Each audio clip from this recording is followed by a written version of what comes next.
From the crossroads of the Ozarks, this is PID Radio. Welcome. I'm Derek Gilbert. Oh, that makes me Sharon Gilbert, and welcome everybody to our humble bunker. And we say humble because honestly, we are humbled.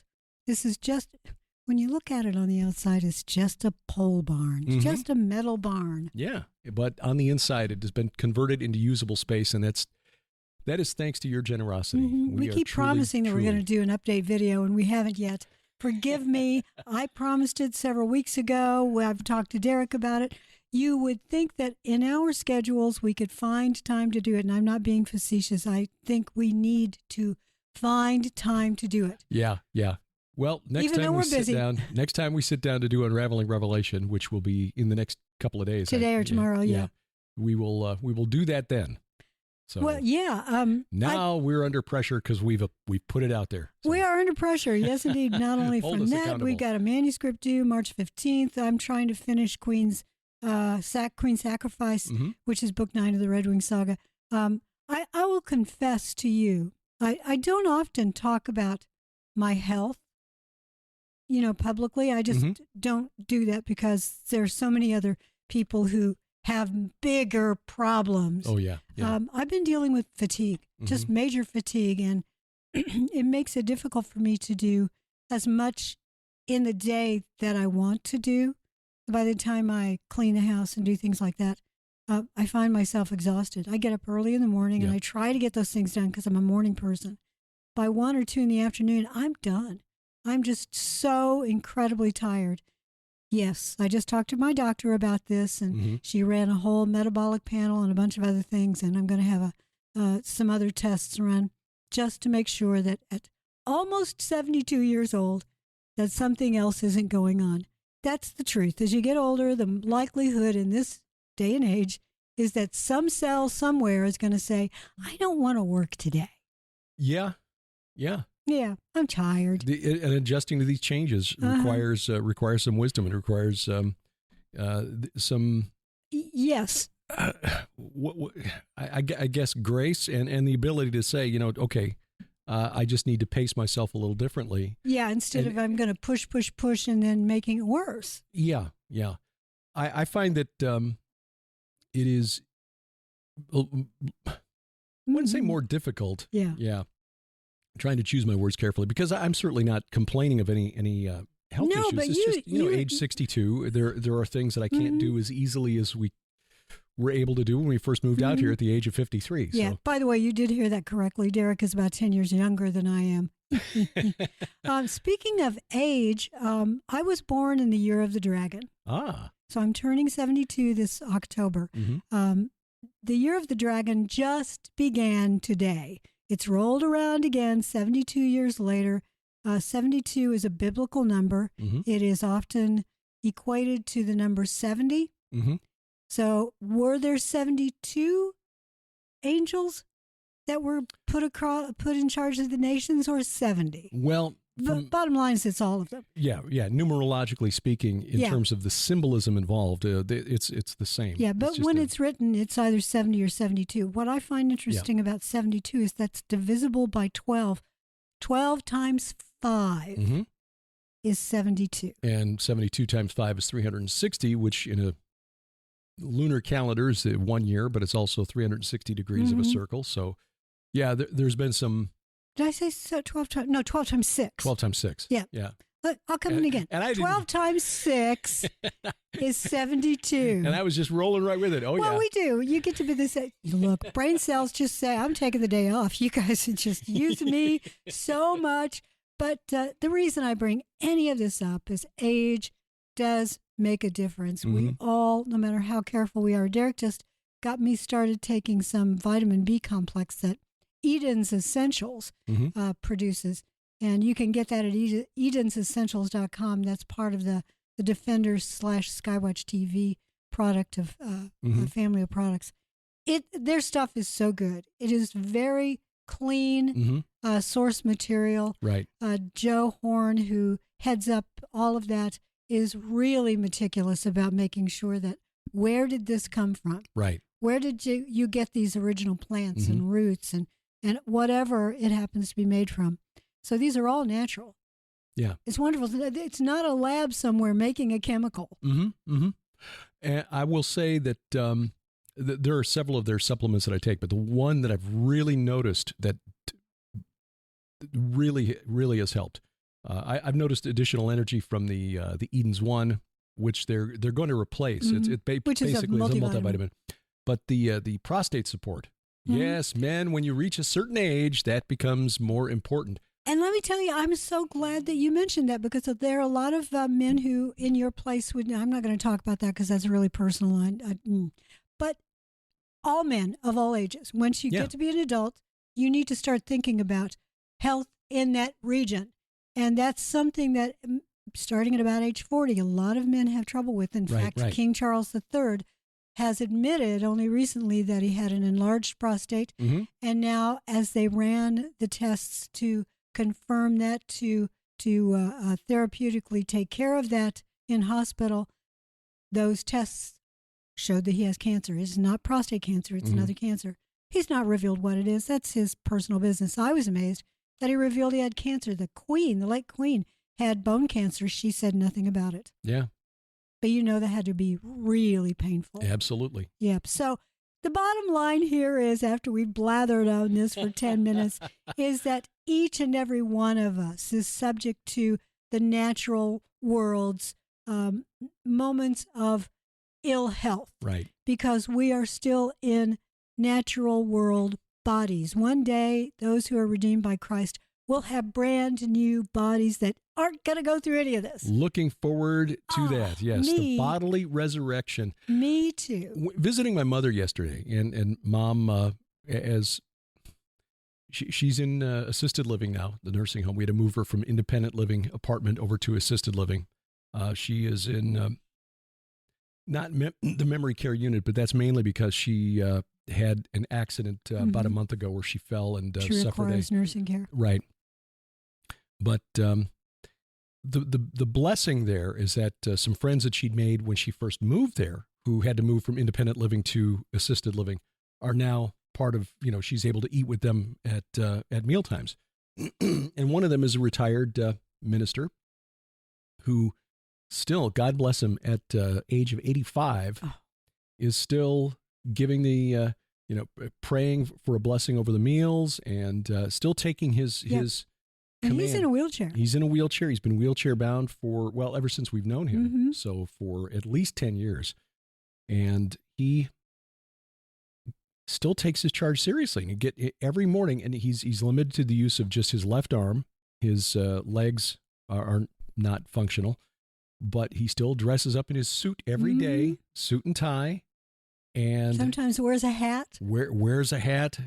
On nice days, he'll go outside and he'll smoke his pipe, and but he will pray for the meal and the blessing, and he'll have the announcement stuff, and that keeps him going. So I pray that as we age and we lose some physical abilities, that we are still running the race, just like Leo Shoemaker out there at the Ozarks Methodist Manor, right up to the very end. Amen. God bless him. We are called to preach the gospel to all the world, and at the end of this edition of PID Radio, we're going to tell you about places we're going in the future, in this year, and maybe some next year. But one of those has already gotten some comments. We'll just put it that way, because it's going to a place that's really a mission field. So we'll tell you more about that at the end. But for now, to the news. Yeah, speaking of physical changes and the limitations they can sometimes impose, this week we got, I guess, confirmation of something that has been plainly obvious to all of us since, we have been observing his career over the years, and that was the former senator and vice president, now president of the United States, Joe Biden, who on Thursday evening was hit by the report from Special Counsel Robert Hur, who declined to prosecute President Biden for mishandling top secret documents, which were mishandled. There's some very basic differences between his case and the case of President Trump. In the case of President Trump, the president has the power to declassify anything he wants. So you can make the case that whatever Trump had taken with him to Mar-a-Lago he considered declassified, and his lawyers will no doubt argue that. Oh, yes. The documents that were in Joe Biden's garage, and Special Counsel Hur included a photo of this in his press conference showing this cardboard box in Joe Biden's unsecured garage surrounded by a bunch of tools and stuff. Those were things that he took when he was a senator and vice president and did not have the constitutional authority to declassify anything. But beyond that, the reason that he said he was declassified, or he was choosing not to prosecute the president, is because he is unfit to stand trial. Essentially, yes. Mentally unfit. That is basically what he said. He is mentally unfit to stand trial, which leaves Democrats with basically. But he's running for office again. Right. And he's in office. Yes.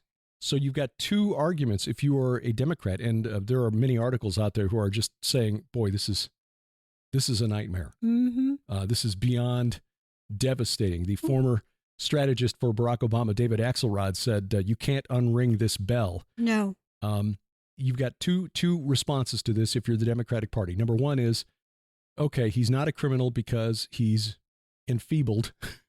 Or number two, he is not enfeebled, which means he did stuff that he should be prosecuted for. Yes, indeed. Well, it's also, I think the president, and here's the thing, I know it's really easy to make fun, and you and I do too, because in some ways you just have to laugh at this because this man has his button on the nuke. I mean, he is in charge of... Finger on the button, the nuclear button. No, it's on the nuke. He carries the nuke with him. He's Slim Pickens. He's going to ride it all the way down. Yeah. Oh, gosh. I noticed the constable holding the thermonuclear warhead. Or was it the little constable for the local area? Yeah. Monty Python reference. Anyway, it is the holy nuke of Antioch. Sorry. Shouldn't have done that while you were taking a drink of coffee. We'll talk about coffee later, too. Yes. Oh, yes. But yes, the president is living in a world where Mitterand and Helmut Kohl are still alive, and Egypt is on our southern border. Yeah. And that was the thing. I mean, why did the president's advisors and handlers say you need to go out and give a press conference as soon as the special counsel's report came out? Because he went out there fuming. Such a bad idea. Yeah. My memory is fine. And then he confused Egypt with Mexico. And that, of course, gave rise to memes. You know, Donald Trump sitting down to a taco salad in a fried tortilla bowl saying, traditional Egyptian meal. I know. My comment was, I can't wait for Cinco de Cairo. Yes. Which, brilliant. Oh, thanks. But yes, President Biden is, this is more damaging than anything that Trump has done or anything that the Republican National Committee has done to try to convince the American public that President Biden is unfit to serve. Yeah, it is. Yeah, I think there are a couple of reasons that Hur did what he did. First of all, I don't think that in Biden's Justice Department that the Attorney General, Merrick Garland, would have allowed Hur to file charges. And if he'd filed, according to Hur, again, in his report, quote, Biden will likely present himself to the jury as he did during his interview with our office as a sympathetic, well-meaning, elderly man with a poor memory. This is his way of saying a jury would not convict because they'd feel sorry for him. In other words, you might need to be in a room near your mom. Yeah. Well, Hur may have been correct about that, but Hur then went and did the thing that probably was even worse. I mean, if he'd filed charges against Biden, of course, there'd be all kinds of cries. Well, Hur was a Trump appointee. Oh, that's interesting. Yeah. So they would have been able to take that and say, okay, well, it's only because he's a Trump guy that this is happening and turn him into a martyr. Just the same way that Trump's approval ratings go up with every new set of charges filed against him. I know. But then he turns around and says, well, the reason we're not filing charges is because he's mentally incompetent. He's, couldn't remember the year that his son Beau died, which is a story that Biden brings up almost every press conference. Every time. It really is on his mind constantly. Sure, and look, we all have moments like that. But as you become enfeebled, if you want to put it that way, but it's very typical of a memory deficit as you get older, that there's some point in the past that's a sticking point. It's like when you played an old record on a record player, if you would get to a point that was scratched, it would play it over and over and over again. It's like there's this memory scratch in his brain that he just has to remember. But interestingly enough, Biden is determined that the United States spend more billions and billions of dollars on Ukraine. Yeah. Whether Israel gets any money or not, he doesn't seem to care anymore. It's Ukraine. So my question is, even though, yes, he's enfeebled, if you want to say that, who around him benefits from Ukraine money? Well, I guess the easy answer would be the military-industrial complex, because you've got people who've got to make those artillery shells and missiles. Yes, but wouldn't they benefit by selling them to Israel as well, or sending them to Israel? But Israel's not likely to need as many as Ukraine. Yeah, I'm not sure. I think there's a spiritual thing going on where there may be a prince of Russia, in the sense of the prince of Persia, prince of Greece from Daniel chapter 10. That there may be something going on there, or this may be, I don't know. I mean, the simple answer is that it's just war is a racket. Yeah, sadly it is. That old Eisenhower speech. No, General Smedley Butler from but Eisenhower the also military-industrial complex. Exactly. Right, sure. Yes, Butler, you need to read his stuff, but yeah, you can find that departure speech by Eisenhower, I think, still on YouTube. Yeah. Unless it's been taken down. Mm-hmm. Oh, is fact-checking the former president, Eisenhower. Since you brought up Putin and the possibility of a Prince of Russia, the interview with Tucker Carlson, what do you think? Well, I think it's interesting seeing the corporate media just wanting to flay Tucker Carlson, given that any number of prominent corporate media talking heads in the past 20 years have interviewed Vladimir Putin. But now suddenly it's a bad thing because it's Tucker Carlson and he's not employed by Fox anymore.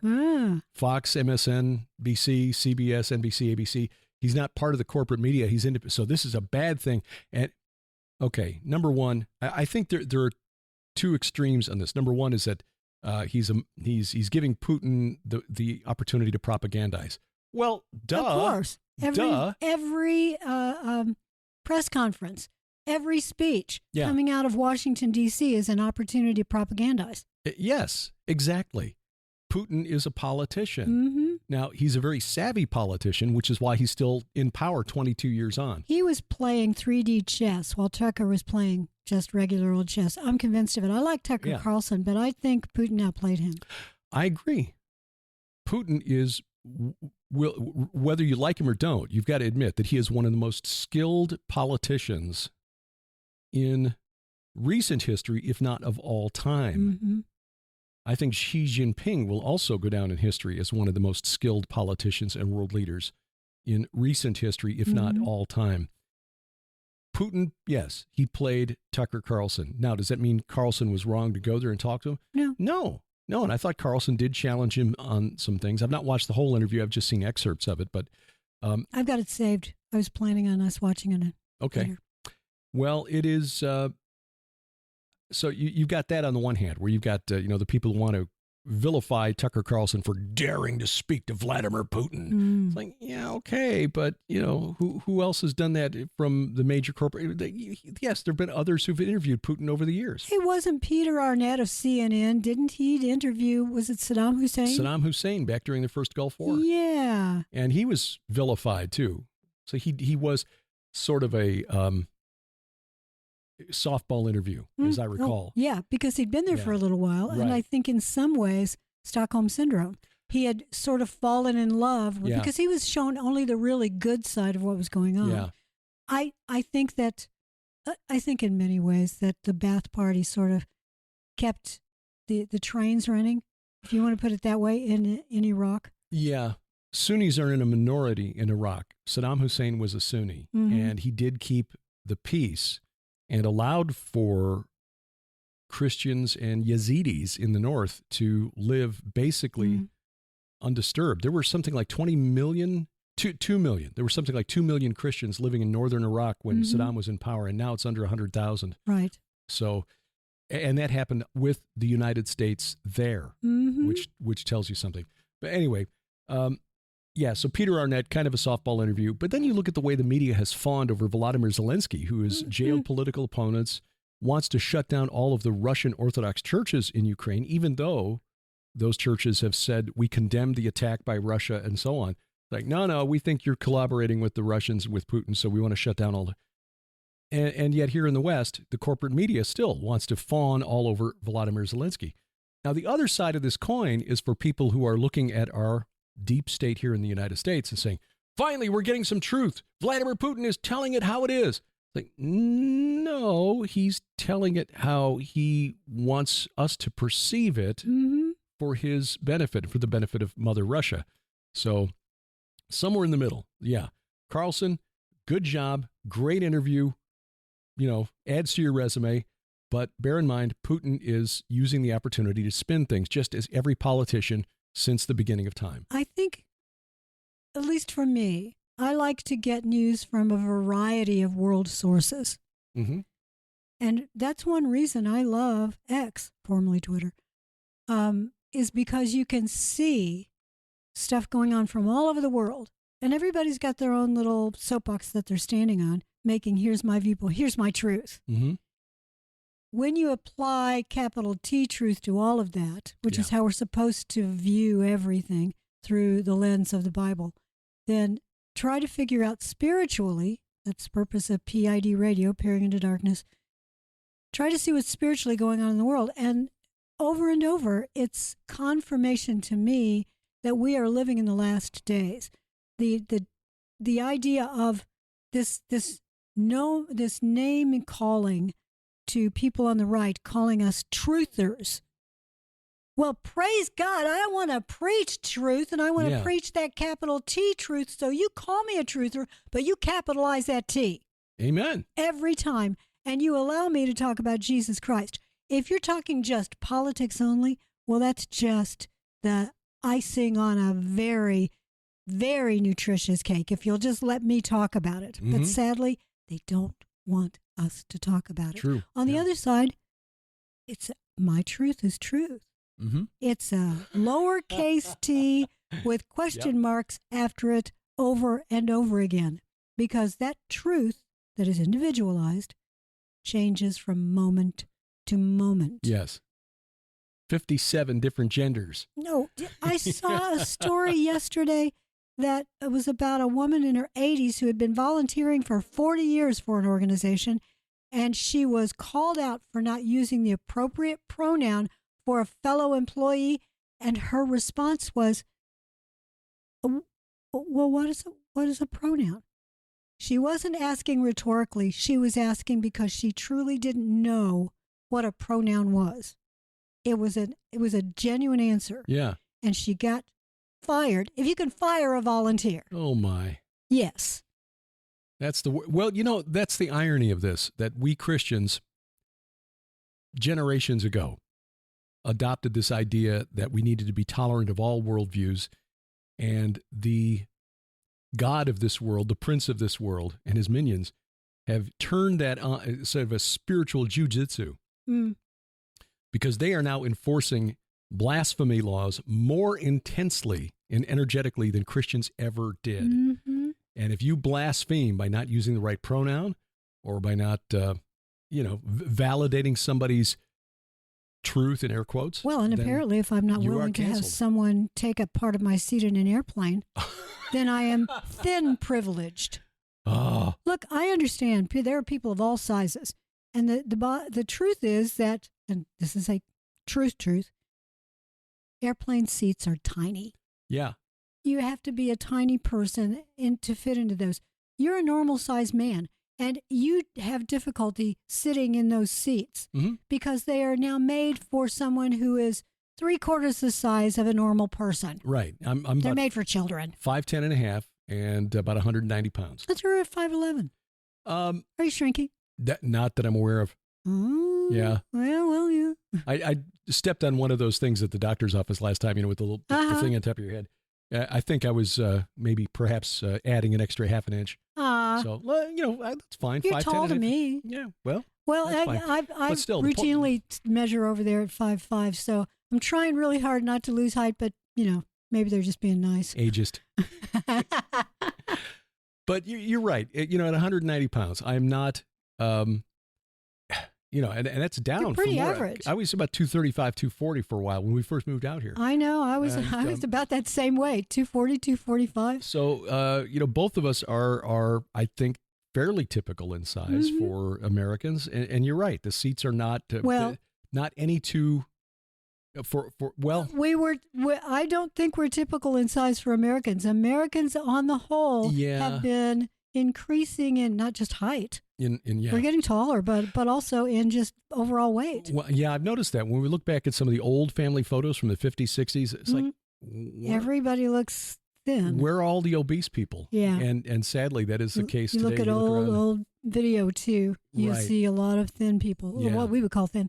But yes, if you complain on a plane, I'm in a seat made for a child. Doesn't say child seat, but it's, okay, this is one of the regular seats. Why does this seem so? I mean, seriously, when I was heavier, I did have trouble sitting in those seats. Yeah. And the seat belt barely went around me. Yeah. But there are people who contend that, and we are not condoning. Not at all. Mocking anybody who is a person of size, because I know I've been there. Me too. And we're not trying to hold ourselves up as paragons of health or anything. We're just trying to be a little more careful. And I'll be quite honest about this. One of the reasons, at least for me, motivating factor to try to eat healthier after we got here 9 years ago was the implementation of Obamacare. Yeah. It priced us out of health insurance. Now, thankfully, you're on that insurance Medicare. Was going to be ridiculous. We priced it out based on our income level. We would have had to lay out $28,000 a year before insurance paid for a thing, a dime. Yeah. Like, why would we do it's this? A whole lot cheaper just to pay as you go. Of course, now I've been on Medicare for a while. Right. You'll get there. I know. Praying to get through the next couple of years before we, next 3 years. But so we're not trying to body shame or anything like that. But the fact is, if you are morbidly obese, you are not healthy. And this movement to claim that anyone who points out that, look, you really need to change your eating habits because you're putting stress on your organs, stress on your joints that doesn't need to be there, and saying that that's wrong. Yeah. That's ridiculous. So that TikTok influencer saying that, look, if somebody's taking up half your seat and if you complain about it, you're exercising thin privilege. Well, it's that idea of, sorry, I'm not going to change anything about myself because I see myself as perfect. Yeah. If you complain about my perfection in any way, then you are some sort of privileged person. That is narcissistic behavior. Isn't it though? It is. Isn't it though? Well, we know that social media is contributing to it. And it's to really just one more thread that's being yanked out of the fabric of society. Yeah. And since we're talking about health, I've had I've got a page and a group on Facebook that in the past I have been more active. I'm not active on either of those anymore, simply because I don't have time in the day. But I've noticed a few of you still are. So thank you for that. One of them is called the Health Warrior page, and then the other one is, or the Health Warrior Fellowship, I think. Journal. Thank you. And there is a messaging forum on that page, and many of you talk to one another, help one another, share your prayer requests on that forum, and I'm so glad you do. It's similar to the way that many of you are using the forum on our app, the GHTV app, the Gilbert House app, which is free. You can download it easily. And it's got so much flexibility on it, so many things. You could spend all day on there simply because it's got a Bible on there. It does. Between the Bible, the messaging, and then all kinds of content going back to 2005. Yeah. So if you're listening to this and you are dealing with some health issues, be it related to your weight or anything else, we understand. We completely understand, and we want to pray for you. So if you are dealing with anything like that, please go on our forum and go into the prayer requests on the app and ask for prayer, because we pray for the people on that app every day. And I know you pray for one another. It's a powerful way to, crowdsource your prayer needs. That's a good way of putting it. So you'll find a link at PIDradio.com/app, but also gilberthouse.org/app, which is sort of our hub where everything that we do is collected. So, well, we need to take a break. We do. Coming back, want to talk about how the Rockefellers, interestingly, they made their money in the petroleum industry. Not Rockapella, though. No, not Rockapella. Searching for Carmen Sandiego. No, the Rockefellers who got rich. Standard Oil. Yep. Yeah. By the way, J.D. Rockefeller is going to be in the Red Wing saga at some point. Ah, interesting.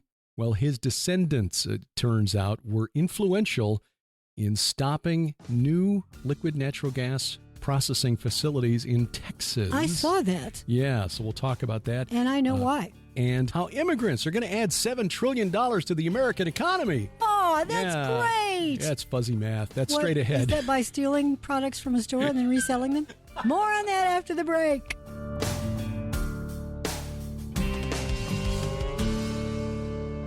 It's a new month, and we have a new special at the Gilbert House online store. We have a crazy, crazy deal on all of our DVDs. They are, regardless of the retail price, they are 75% off. We keep hearing from the kids these days that everything is going to streaming video, that DVDs are old school. Oh, not for us. No, we are old school. And besides, we don't trust the internet will always be there. So take advantage of this special offer. Everything from our travel documentaries. Basically follow us as we go through the Holy Land and show you the important sites at ground zero on this supernatural war, plus video teachings, presentations, and much, much more. You know, with 75% off savings on all the DVDs, as many as you want to get, you've got the money that you saved to go out and buy a DVD player. That's it. Take advantage of it now, online only at the Gilbert House store, gilberthouse.org/store. And thank you for your prayers and support.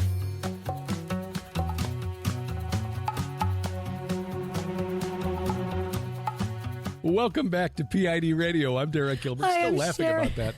That was good. Thanks, Eddie. We want to welcome you back to the barn. We're so glad that you are out there listening to this. You guys have been supporting us for nearly 20 years. And we are thankful for that. Again, the archives in the app go all the way back to 2005. And I'll take some time this weekend and add some more of the archives, some of the classic stuff going back in 06, 07. Some great stuff. Yeah, I found a shortcut for adding stuff in. I don't have to physically upload the files. They can be side-loaded from elsewhere on the web. So, yeah, I can get those. Well, I'm glad to hear that. By the way, one prayer request regarding our websites. We've got some maintenance to do on the websites, and it always makes me feel just a little bit, okay, are we going to break them? Oh, Derek and I have done a lot of things with web design and web maintenance over the years. In fact, we used to do it for the radio station where you worked. I built 6 websites for them. Right. So we know a little bit about them, but we also know that you can break them really easily. So just pray that we don't mess anything up as we go through, and mainly it'll be Derek, as you go through, Derek, and you update all of them. Yeah. Yeah, what happened is the software on the server has reached end of life. Yeah. And so now they're saying, well, you're going to need to move to another server so you can, get like. Now, what we probably will end up doing, and this is another prayer request, is upgrading the hosting terms. plan. Yeah, exactly. Right. Yeah. Because the hosting plan we have right now essentially is, good luck. Yeah. Good luck with everything. You are your own IT department. And, well, we don't have an IT department. It's just Derek. So if you would pray for Derek as he decides what to do, and if we end up having to upgrade the plan, then I know the Lord he'll provide for that. Yeah. Well, thank you for your prayers. We do appreciate that. That is truly, truly what has protected us through a lot of stuff, because we've seen a lot of friends who have had to deal with many, many things that we have not had to endure, health issues, financial issues, things like that. So I can only assume that it's because we've got divine protection, supernatural protection, and that prayer support. And we've got Grace the Wonder Dog. Yeah, who is like really leaning into me here, is like, scratch me. Grace, keep talking, but scratch me. Pray for Grace, too. On Monday, she is going to have her spay surgery. She is at least 3 years old, we think, and has never been spayed. Had a litter of puppies sometime before she came to us, because she was still lactating at the time. But there were no puppies. We don't know what happened to them. We pray that they are well. But anyway, she's got to have the surgery. And so she's a little bit older. And you always, pray for your dog anytime the dog goes under the knife and under anesthesia. So pray for Grace that she will have a good recovery period and everything will go smoothly. You mentioned before our break a couple of things, and I want to start with the circular economy. Immigrants coming in are going to help us? Yeah. This is a propaganda response to a story that was really broken by the website. One of the websites we look at for news, because it aggregates a lot of material, kind of an emphasis on financial news, but they Zero Hedge, right? And they have kind of a libertarian slant in terms of their political. Nothing wrong with that. No. Because they will go after both Republicans and Democrats. So we're fine with that. As you say, getting a variety of sources so that we're not triangulate. We're not as inclined to be inside the echo chamber, just repeating stuff that confirms our bias. Anyway, about a month ago, Zero Hedge broke a story showing that the change in employment here in the United States since October of 2019, which is just prior to the COVID lockdowns, shows that all of the growth in employment is by foreign-born workers, that since October of 2019, native-born American workers have lost about 135,000 jobs, whereas foreign-born workers have gained over, what is that figure here? Trying to read from the graphic, and the graphic isn't... Are these foreign-born workers going to make us money because they get paid less? That's the response to it. No. Let me lay this all out here. 3 million foreign-born workers have gained jobs since October of 2019, whereas native-born American workers have lost 1.3 million. Okay. So 3 million jobs. So for every one of us who loses a job, two foreign-born workers have gained work. So they reran the analysis a couple of weeks later and said, along with a comment, why isn't this the number one talking point in the political realm? And so, well, politicians really didn't want to address this. It's a hot potato, because if you start talking about stuff like this, you get labeled xenophobic and racist and so forth. But the bottom line is true. I mean, when you're looking at the numbers coming from the Federal Reserve Bank, the St. Louis Fed, which publishes all of these statistics, showing that you've got, again, 3 million more foreign-born workers over the last 4 years working here in the United States, while you've got zero job creation, actually negative job creation from October of 2019. You've got to go back to June of 2018 to show like an equal level of native-born American workers. But in that same period of time, you got 4 million more foreign-born workers. So you go back to summer of 2018, okay, 5 years ago, 4 million more immigrants working, and no job growth or job creation at all for American citizens. So the response from the talking heads who are carrying water for the deep state, guys like Paul Krugman, who's a overrated economist who writes for the New York Times, posting threads to X this past week, showing how this is important. Jerome Powell, who's the chairman of the Federal Reserve Bank, in interviews this past week, talking to Scott Pelley on 60 Minutes for CBS, basically saying that because you've got 4 million more workers and you've got this 7 million more immigrants who've entered the country since Joe Biden came to power, this is going to actually add $7 trillion to the United States economy. Like, wait, what?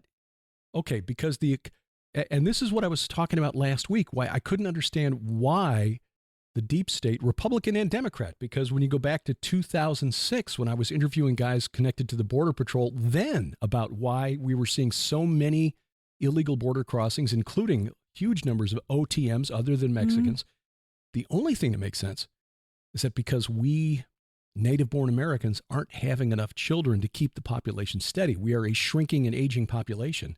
The only way to keep the economy from shrinking is to bring in more people. Yes, but here's the thing. We have fewer native-born Americans because we have fewer births. But we no longer make a lot of products here. Well, there's the that too. The widget factories have closed down. There's that too. Yeah. So there should be fewer workers needed. But in an economy that is based on consumerism, you know, us buying things. If you've got fewer people buying things, the economy will necessarily will shrink. Well, let me just remind everyone that most economists that are doing the talking are Keynesians. Right, that is correct. Which means that they believe the more money government spends, the better off we are. That's the other aspect of this. It's the, constant circle of money. Right. I am a man of constant borrow. Oh, that's good. That is so good. The gross domestic product, as it's defined by Keynesian economists, includes government spending for some reason. So when you look at government debt and add that to the equation here, it's easy to see that all of the growth in the American economy, really since the 90s, has been in the form of added debt, federal debt. We're just going to count the debt as, a win. Yeah, it's fake money. Well, so, if we're going to be moved over to a digital economy eventually, then I probably in their minds it doesn't really matter what's on the books because it's all going to be erased at the Great Reset. Yeah, this is new monetary theory where, debt doesn't really matter. Well, it actually does. Yeah, it kind of does. As we're kind of seeing with the housing market. Talking to our daughter, and she's not alone in this situation where people in that age group in their 20s and 30s are finding that home ownership is becoming increasingly unaffordable. It is almost impossible for young people to get into a home these days. And Nicole has a good job. She has a good income. She does, right. She would be a great candidate for a first home. The problem regarding home ownership specifically now is that with the increase in interest rates we're up to about 7%, which is where it was about 30 years ago, back in the early 90s when I was in real estate for a few years. When it came down to 7%, there was like celebrations in the office. Yeah. 6%, woo! Because things were getting more affordable. What we didn't realize was that we were, thanks to the Federal Reserve Bank, going towards near zero interest rate policy, NIRP or ZIRP, zero interest rate policy. They were going to make money too cheap for too long. And over the last couple of years, that's allowed institutional investors like Blackstone and BlackRock to buy up something like 44% of single-family home purchases in the last couple of years. Oh, I know. And China buys up a bunch of them, too. Right. So they've decreased the available supply of homes, which, of course, drives up the price. And now you couple that with rising interest rates. And inflation. And inflation. So people are really struggling in that younger age group. But here we've got this news coming out saying that, the deep state is telling us how great the economy is. Look, the economy grew by like 3% in the fourth quarter. Stop believing your lying eyes. Yeah. Yes. Ignore the fact that groceries cost 40% more than they did a couple of years ago. Yeah. What if ground beef is, like $7 a pound? Right. No, it's racist. The fact is that all the job growth and job creation, since even before Joe Biden was inaugurated, has come from new, well, I won't even say new Americans, because many of these are just say non-foreign-born workers now make up all of the new job creation. And, of course, then this response from the deep state is that, yes, and because of the increased population, $7 trillion in, but that's not just because they're spending more money. It's because they are taking up social programs, and that government spending counts toward GDP, which means, again, more borrowing. Another reason that I love going to X, formerly Twitter, there are two accounts that I love to follow. One is James Woods, the actor James Woods. He is politically conservative. He's a true conservative, and he has lots of wonderful things to say. His comments are just gold. And the other one is Elon Musk. Yeah. Look, say what you will about Elon Musk. He's got a lot of weirdness about him, but he does understand what's going on. He essentially says that Biden is bringing in votes. Well, that may be part of it, too. That may be part of it, too. Because they are going to give papers. You can show that you are legally here. Just come on over here, put your X down. Doesn't matter if you can speak. It doesn't matter. You can hear, understand English. Look, just sign. Put an X. I don't care. Whatever it is. Because we have no idea what the background, what the intention of the people, and we're talking about a flood of people coming through the various weaknesses in our southern border. There are areas that have walls, but, you can go around those. Yeah. Yeah. The whole thing going on at that Shelby Park in Eagle Pass, Texas is just a political dog and pony show. I mean, so you've got a 2-mile stretch of the river where suddenly it's tough to cross, but we have heard reports that you go just a few miles further upriver and, well, okay, there you go. Just cross right over. So it's just the Republican governors who went down there, Governor Sanders of Arkansas, Governor Kemp of Georgia, among the Republican governors who went there to show support for Governor Abbott of Texas. Okay, it's all well and good, but again, it's just a political show. It's not really securing the border. Okay, imagine if you and I decided that we were going to illegally cross into Zimbabwe. I know nothing about the Zimbabwe culture, but if for some reason Zimbabwe had a great economy and we couldn't get in illegally, we decided that we're just going to, pay somebody to take us in and we'll just try to hide, although hiding would be very difficult in Zimbabwe because, well, we're pretty pale. So if we went there, not knowing the culture, not knowing the language, not having a friend, then what do? We would bring our culture with us. Therefore, we would want to impose our culture on the Zimbabweans. We would want to say, well, no, we do it this way.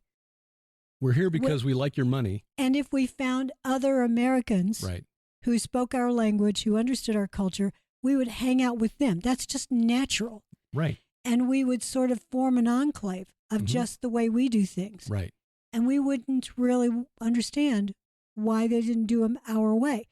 When you come in from your other culture through our southern border, these individuals are going to hang out with those who speak their language, who understand their culture, and sometimes their culture is to war with one another, to carry machetes on the street, and to start hacking people because that's what they do.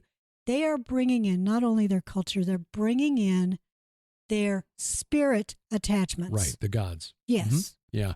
I did a program with Judd Burton about that a couple of years ago on View from the Bunker. Yeah. I love Judd Burton. Yeah. I'll put a link to that in the notes. Making myself a note to add this to the show notes. If you're curious about that, we discussed that topic because this is something we've talked about in the past. When people go places, they bring their spiritual attachments with them. What was the word? Hijacker effect? Ooh. No, not hijacker. Not hijacker. What's the word when you stow away? Stowaway. Well, yeah. The word is not coming to age. Nouns. Stowaway? Yeah, not stowaway, but it's not hijacker. It's when you're out on the road with your hitchhiker. The hitchhiker effect. Oh yeah. Yeah. That these entities will go along with the people that are moving into a new place. There are a lot of examples of that within cultures all over the world. The belief that once you get an attached spirit, that it goes with you wherever you travel. That was the premise behind the novel by Neil Gaiman, which was developed into a series for HBO called American Gods. Yeah, where Gaiman's doctrine is. It is, but it's an interesting premise. I don't recommend the series for family viewing. Oh no! But it is an interesting premise where. Odin decides he's going to make a comeback and he starts enlisting the gods of other cultures that have emigrated to the United States, Celtic, African, Native American, and wanting to go to war with the more modern gods, where Mr. World, played by Crispin Glover, who's just a really he's so strange. Interesting and quirky actor. He really is. But basically representing the new gods, which is essentially technology. Yeah. So interesting premise, but again, don't watch it with your kids. Oh, it's no, violent please language, sexual content. So the novel, interesting, but again, Gaiman's theology is just not Christian. But period. You and I, and we'll get to Rockefeller in a minute. This is one thing that you and I spend a lot of time on, and we write about it and talk about it a lot, the idea that there were fallen entities in the Old Testament, and they are still here. There are other fallen entities that are not on earth. They are under the earth. They are in Tartarus presently. But there are demons that go back and forth. That's it in a nutshell. But we explain that and how if you want to really understand what's going on in the world politically, geopolitically, you have to look at the politics of the gods behind it, the theopolitics of it. So, Rockefeller. Yeah, this was really weird. The Wall Street Journal reported about this. We had talked about how Joe Biden, in this showdown with the state of Texas over what was going on at Eagle Pass, decided to pause liquid natural gas exports from Texas. The creation of new liquid natural gas terminals, which is really bad timing after the disruption of natural gas supplies to Europe from Russia caused by the Ukrainian war and the destruction of the Nord Stream pipeline by someone. We'll just say someone. Who could it be? Yeah. Read Seymour Hersh's articles about that. So we have become the world's leading exporter of liquefied natural gas because the Europeans have needed to replace their energy source. And of course, they're paying a lot more for ours than they were paying to get it piped in from Russia. But at least it kept the lights on and kept them from freezing to death in the European winters. Well, Biden put a pause on the construction of new LNG export terminals, which would be really useful right now to continue growing this export business, which the United States, being a net importer, imports to the United States far exceed our exports. He's punishing Texas. He's punishing Texas. Why was he doing it? Well, the easy answer is, because he wants to hurt Texas over the... It's cutting off your nose to spite your face. Yeah. They're not going along with my policy to let folks across the border. But it turns out, according to Wall Street Journal, that the Rockefellers, the descendants of John D. Rockefeller, along with other wealthy donors to the Democrat Party, including former New York City Mayor Michael Bloomberg, are saying, no, we need to stop doing this because it hurts the environment.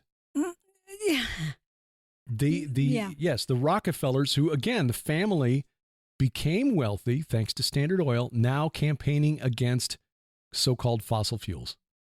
Yes, Mrs. G. Oh, thank you, Mr. Gilbert. Thank you for calling on me. It reminds me of the Reynolds Tobacco Company family saying you shouldn't smoke. Seriously. Yeah. They did that. And it was a PR piece that made them look like they're really responsible socially and sociologically. And it actually caused cigarettes smoking to go up. And then we got into the tobacco-less sort of culture, which is starting to decline now. But I think that this may actually be that sort of stance. We're going to tell you we're doing something that's so responsible ecologically, but the fact is that we don't really feel that way. No, and it's really not going to have the kind of effect that they want. If, in fact, their true goal is to reduce greenhouse gas emissions, it's not. I mean, look, Germany, France, the other European nations, they still need to heat their homes and power their factories. So instead of the United States, they'll go to Canada, they'll go to Mexico, they'll go to Qatar, they'll go to Mozambique, they'll go, other places. Yes. Well, then again, if you want to talk ecological nonsense, the idea of federal money going to build electric terminal charging stations in the economically depressed areas. Right. Okay, A, they can't afford those cars, and B, rich people don't want to go there. Yeah. The Inflation Reduction Act. Again, another example of how when you want to know what a bill in Congress does, read the title and assume it's the reverse. Inflation Expansion Act. Yes. Yeah. Included a bunch of money to give tax breaks to build EV charging stations in low-income areas. But what they're doing now is they're defining areas like Martha's Vineyard, Fisher's Island. Poor Obamas. I know. They live in Fisher's Island, which is where the Rockefellers and the DuPonts hang out. Beverly Hills. Yep. Jupiter Island. Is that on there too? I didn't see it, but areas of San Francisco, the Upper East Side in New York City, and very well-to-do areas for Jekyll Island. For the purposes of the Inflation Reduction Act, have been classified as lower income areas. So the wealthy people who can afford to buy these $80,000 Teslas can now charge them at a discount. The EV stations won't cost. It is absolutely ludicrous. It is ridiculous. Well, redistribution of. Yeah, it is a wealth transfer, as is basically war. It's we'll tax American people. We'll send it to Raytheon General Dynamics. And, isn't that racketeering? It kind of would be in the actual sense of the term, but not the way it's defined, especially in Fulton County, Georgia. Oh, I know. Racketeering is anything we don't like. We're going to charge you with that. Yeah. Well, boy, I'll tell you what. We are going to be traveling this year. Yeah, we got a bunch of. Let me bring up the app here because that's the easiest way to find out what's on our calendar is to go to our app or go to a website, gilberthouse.org. It's in the right-hand column. There's a calendar there. But go to the calendar app, go to upcoming events, and you will see there. First of all, is our upcoming event on the 23rd, I think? It is. It is. It's there already. Oh, I updated it. So good. Yes, we will be in Blue Eye, Missouri for the Jim Baker Show on Friday, February 23rd. I am so looking forward to that. If you love going down there and just meeting the people, watching the recording live, it's if you live in the area, you can go to any of your mapping apps, the map apps, and you can just put in Blue Eye or Morningside in Blue Eye, and it'll take you there. Or go to our app. Dad, don't forget. Grace is over here pawing on Derek's arm. Dad. Because in the app, there is a map showing exactly where it is. So you can go to that, go check that out. I mean, this is very powerful. The web developers or the coders at Subsplash, which is the company that's developed our app, has really developed some really powerful little tools there. Oh, you're getting the scratching of... Yes. She is always in your 5 and 10. If you haven't noticed that, then you need to be watching Derek's 5 and 10. Grace makes an appearance in nearly every one of them. Yeah. Friday's episode, she was definitely right there. At the end, it's like, Dad, funny. You've gone over time. It's Stop. that paw to the chest. Yeah. Dad. Shut up now. But yes, we're going to be in Blue Eye. By the way, Jim Baker and Lori, I don't think Lori's going to be there either. No, they're taking some time away. Yeah, exactly. They needed a vacation, for goodness sake. He's been working since he was probably 9 years old. And what is he now, 83? 84. 84. Yep. Right. Yeah, we were there for his 80th birthday party with L.A. and Peggy Marzulli. Right, yes, indeed. So, we're going to be down there, and where else? And just to be clear, you are welcome to attend. It is free and just open to the public. Get there by 10:30 or so. Right. It starts at 11-ish, but, it could start right on 11 now. I don't know. Yeah. Because oftentimes we would be waiting for Jim and Lori to arrive because they do a lot of other things. Yeah. Nice little cafe there, so you can go there, plan on having lunch. Oh my gosh. Wonderful food. Mexican food. Yes. It is the best Mexican and American food you've ever had. Take advantage of that while you're there. It's probably, or is it Egyptian? Give me a second. Oh, yeah. No, it's Mexican. Skywatch TV's virtual conference, defenderconference.com. We're putting together talks for that. April 5th through 7th, we will be at the... Now, before you go on, this virtual conference, how do you register for that? Defenderconference.com. There you go. And registration is open now, and it starts on... Yes, it starts on the 29th of February. Which is actually the late Tom Horn's birthday. Yeah. That wasn't planned. It just sort of worked out that way. But and here's the thing. If you take advantage of it this week, sign up this week, you get $10 off. Oh, go. Yeah, the early bird discount through Thursday the 15th.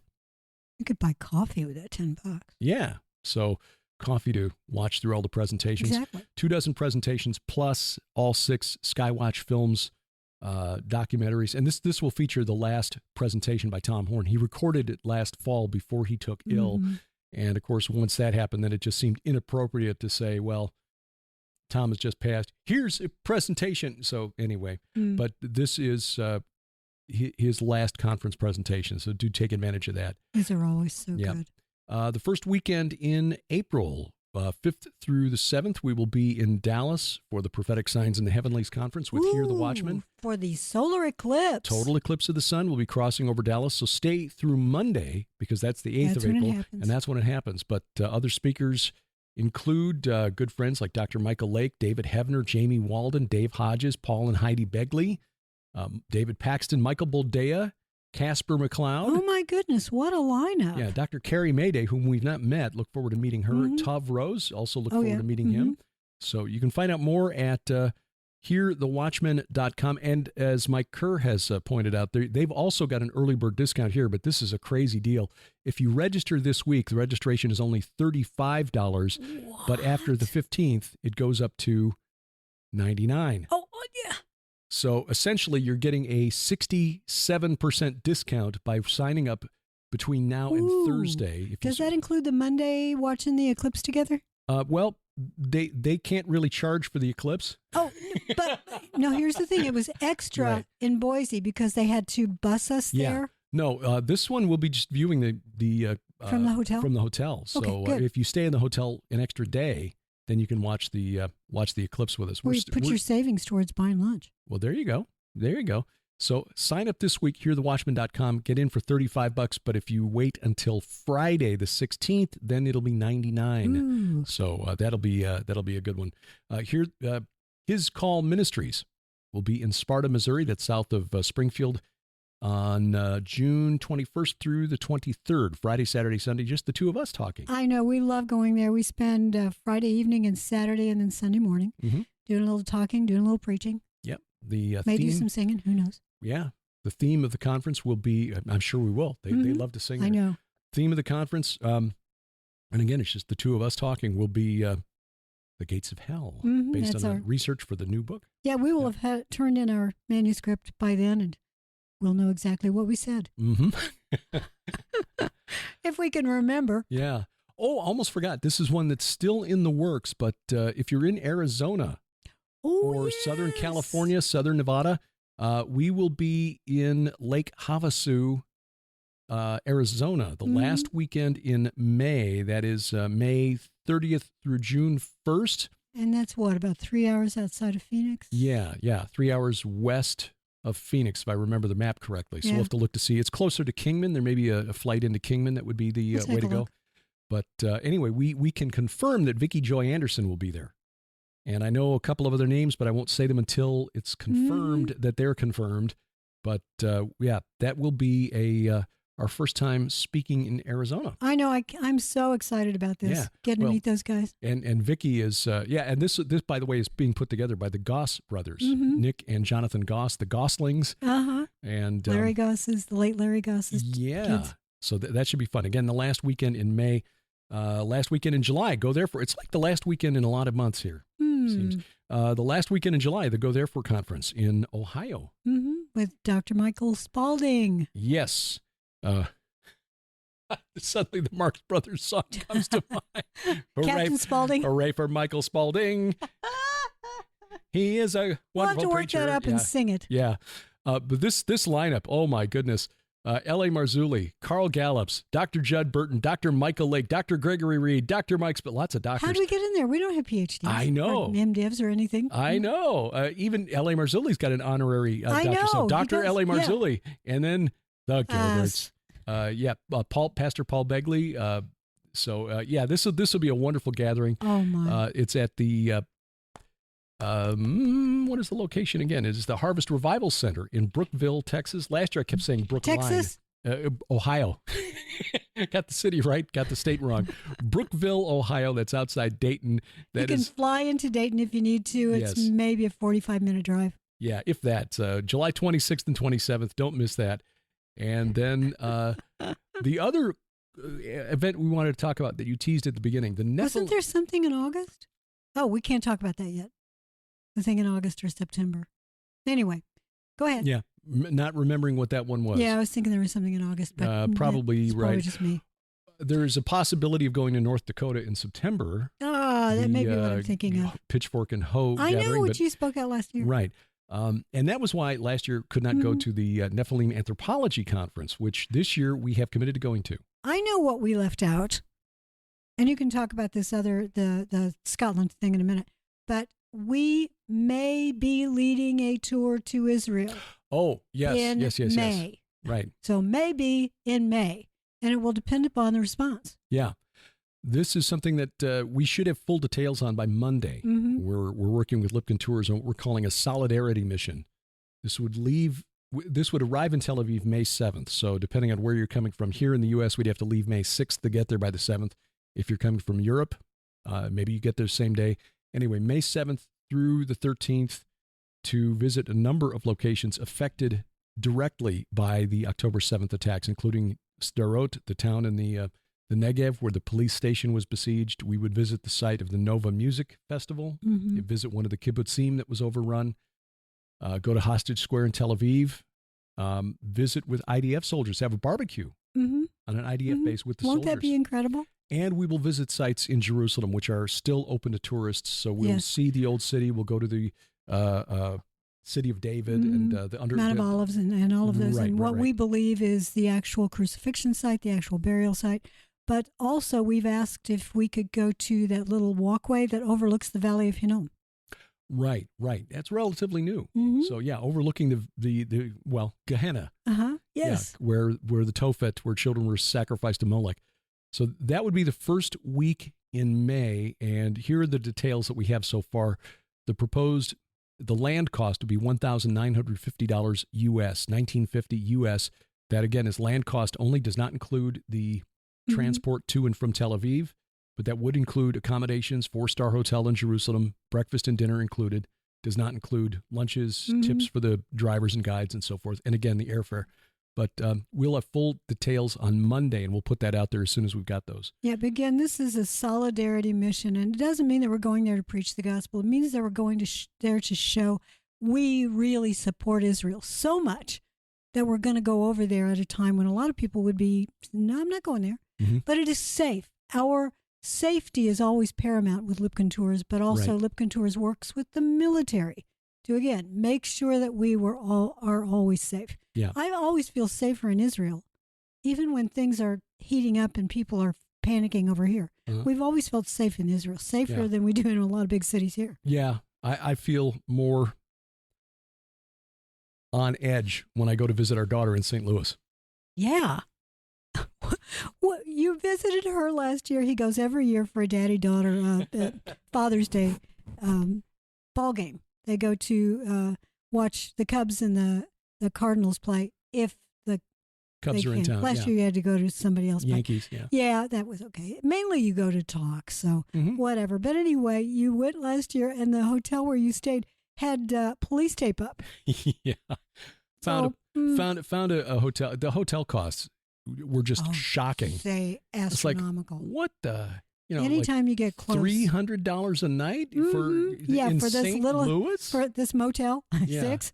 So not quite that bad. That was it. But anyway, so anyway, found one that was a little more of a budget brand, and thought that this is tolerable. I can do 110 or whatever it was. And I got there. There was yellow police tape around it. And afterward, Nicole said, "Well, when you told us where you were staying, I wondered if I should, that's." Kind of She's approved of this one. In fact, she recommended it. She recommended this one. Yeah, it's a little pricier, but so you'll be okay. Yeah. I saved money on the tickets. Yeah. And by the way, before Derek talks about the Scotland tour, which I'm really excited about because I love Scotland, if you're wondering, well, what about Grace when they're gone? What about Grace? Grace loves her groomer, Eileen, so much, just like Sam did. She goes over there every week, just like Sam did when we were getting him used to it. And he would be boarded with Eileen for the time we were out of town. Sam loved it so much when we would return from being gone for almost a month. He'd just look at us like, it's you. Look, I'll be with you in a minute. Yeah. So and I think that was really inspired before our first Israel tour 6 years ago now. We started taking Sam once a week for a play date. Just go there because Eileen usually has one or two rescue dogs that she's got with her, and so Sam became part of that pack with Copper and the dog Grace that she had. Her name was Grace, yeah. And he would start looking at me because it was every Thursday. He'd start looking at me on Wednesdays. Is it today? Because I'm pretty sure she needs me. We've been doing this now for just 6 weeks or something with Grace, and already when open the garage door or the door to the garage and she runs immediately to get back in the car. You want to go in the car. Yeah, and she gets very excited. So she's in good hands, and she really loves. Take her into the shop, and she immediately goes to the door to go into the back of the shop. She loves it. By the way, we've been posting pictures of Grace riding over there with Derek in the car. So if you are curious about that, go to my Facebook wall and you will see she is smiling. Mm-hmm. She's a happy dog. And also, just in case you're wondering, when I take those selfies, the car is in park. Oh, exactly. It is not moving when I do that. If it is moving, I'm the one taking the photo. Exactly, right, yes. So yes, but yes, and probably October, is that the date? October of 2024, yes. The last weekend in October. Let me bring up the dates here so I've got them correctly. This would be October 25, 26, 27. Mm-hmm. The Nephilim Anthropology Conference. Just in time for my birthday. Yes, absolutely. Mm-hmm. So we will be there. This is an event that we've known about for a couple of years. A couple of years ago, we didn't work out. Last year, I'd already committed to going to North Dakota for the Pitchfork and Hoe gathering. This year, we committed early.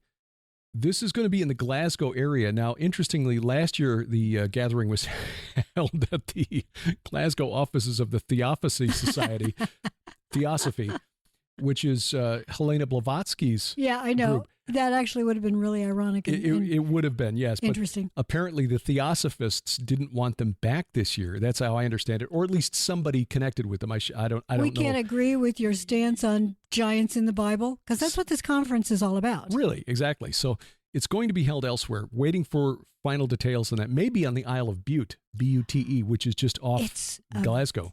Really tiny sort of community on Butte. I was looking at some of the stuff. There's a castle over there that I'd love to look at. Yeah. So we're hoping when we go over there, we may be able to visit some other sites, maybe even speak at a couple of other places while we're there in Scotland. In fact, if you are listening to this and you live in Scotland, if you would like us, since we're going to be there anyway in the Glasgow area, if you want to have us come and speak to your group, we would love it. Mm-hmm. Love, love, love it. Just let us know. But yeah, this group, they are very curious about the idea of giants in the Bible, that the pastor of a church there in Glasgow has been following our work for years and is excited about conveying this information, actually interpreting the Bible in context, especially the Old Testament. So giants in the Bible, getting to preach about that because that's the question that is being asked. Yeah. Now, here's the reason that we're getting pushback. Yeah, the pastor is in a... it's a more liberal congregation. More liberal congregation. He is in a same-sex relationship, and he's very open about that. He's very open about it. I've spoken to him on Zoom. We had a Zoom call maybe about a month ago. Yeah. And he is a very charming, very friendly, very loving man. Exactly. Very intelligent. He is a playwright, a successful playwright. In fact, one of his pieces was performed at that annual cultural festival in Edinburgh. Oh, in Edinburgh, yeah. There's a lot of really avant-garde, we'll just put it that way, right. performances there every year. So, good kudos to him for getting that done. Now, just because we attend this does not mean that we condone everything that the people, who are attending it or putting it on. We don't condone everything they do. And they don't condone everything that we say is true. Right. We want to get together and actually use their question as a way to explain why we believe what we do. Absolutely. I'm sure that he is also likely to get pushbacks like, why are you inviting these conservative Bible thumpers? Absolutely. Those guys are crazy. Why would you bring them in? Well, we love going in and telling our crazy stories to people, to anyone. Right. That's what we're called to do. Yeah. Matthew is at 15 that says, go into all the world and preach the gospel. It doesn't say go to the people you like. Yeah, I'm sure that back in the first century, there were followers of the way who questioned Paul going to Mars Hill in Athens and speaking amongst all of the pagan idols there. Why would you go in there and talk about that? And I'm not saying that the Nephilim Anthropology Conference is like that. Nor I'm just are we saying that we don't like those people, because David, who's running it, he seems like a wonderful guy. I look forward to meeting him. Yeah, absolutely. Like I said, we had just a delightful conversation, and exchanged a couple of notes with him this morning, and said, look forward to becoming closer friends. Yeah. So if you do disagree with what we're doing, we understand. And we are free to disagree on this, because there are only a few core doctrines. But the bottom line is that we are called to preach the gospel everywhere. Yeah. And I know Chuck Missler got pushback when he was invited to speak at a church headed up by Kim Clement, the late Kim Clement, who is very much part of the apostolic prophetic movement. And we'll get pushback on that too. And we've spoken at a couple places that are part of that that milieu. We get pushback when we go to speak at Jim Baker sometimes. And it's not because, we don't do it because we're trying to be famous. We're doing it because people are interested in what we have to say. And so we're there to explain why we trust the teachings of the Bible and why they are relevant to us today. And then, we will plant those seeds and then let the Holy Spirit do its work. It's one reason that I write fiction, and I especially decided to write fiction beginning with Jack the Ripper, because that's the topic that everybody finds fascinating. Sure. So if you start there, then you can sometimes plant seeds unexpectedly. Someone will be reading, and fiction is a way to do that. People get engrossed in a story, and you can, look, the fallen realm teach through fiction all the time. So I love, I love, and sometimes it's called news. I love getting to reach people that way. But Derek and I are just, if you look, invite us. If you're Church of Satan, invite us. We'll talk. Yeah. You may not like what we say, but we'll talk. Yeah. So that's coming up October 25th through 27th. And again, as the specifics come out, I'm going to put this on the calendar this weekend, so it'll be there.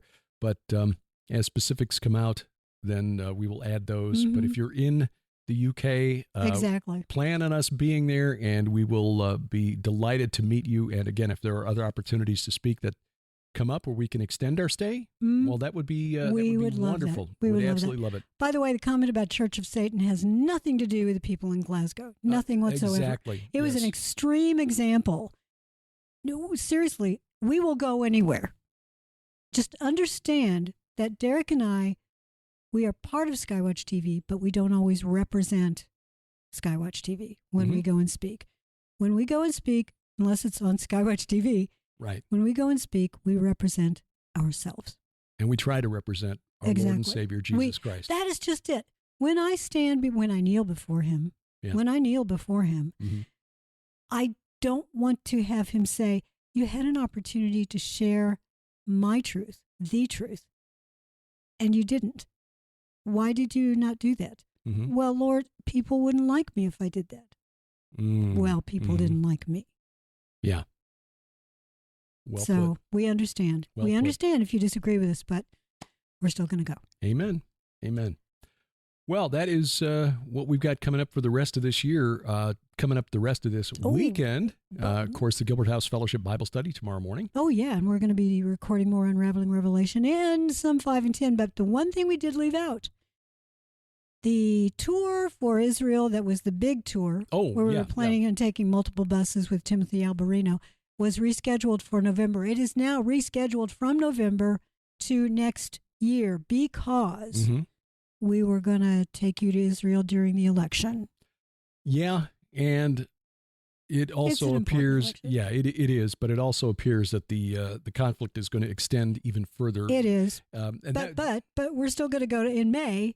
As a solidarity thing. In May, right? Right, but again, that'll be a smaller group. But let me explain why the conflict affects the big group, because we take the big group to parts of Israel that are really close to Syria and Lebanon. Yeah. There are key destinations that are now part of the zone that's been evacuated. They've taken out at least half, if not more, of the sites that we would have been visiting. Yeah, in the north, right. Yes, exactly. Yeah. And Jesus spent a lot of time in the north. We wouldn't be able to go to Mount Hermon. We wouldn't see the Grotto of Pan. Right. We wouldn't get to go to Gilgal Raphaim. Right. Tel Dan. We were going to take you to the Waters of Weeping near Metula. Metula, yes, which is a stone's throw. Literally, you can have a golf shot that will hit Lebanon. And that site there is referenced in the book of First Enoch, which is why we wanted to add that to the tour. Yes, exactly. It's a spectacular site. But they've evacuated that little village. The Shamir Dolman. Can't go there. Right.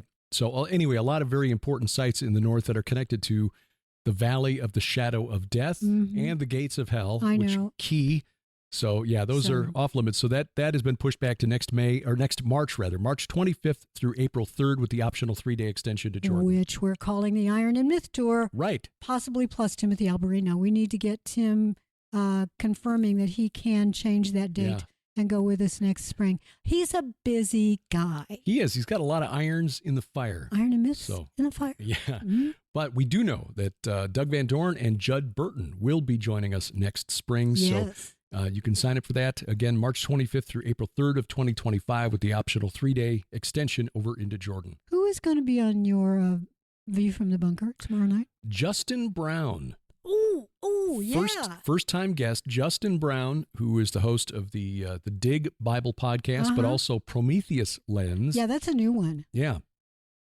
And I have it on good authority that the voiceover for the Prometheus Lens podcast, the intro is really good. Yeah. Oh, that was me. I did that. Well, he's a cute guy.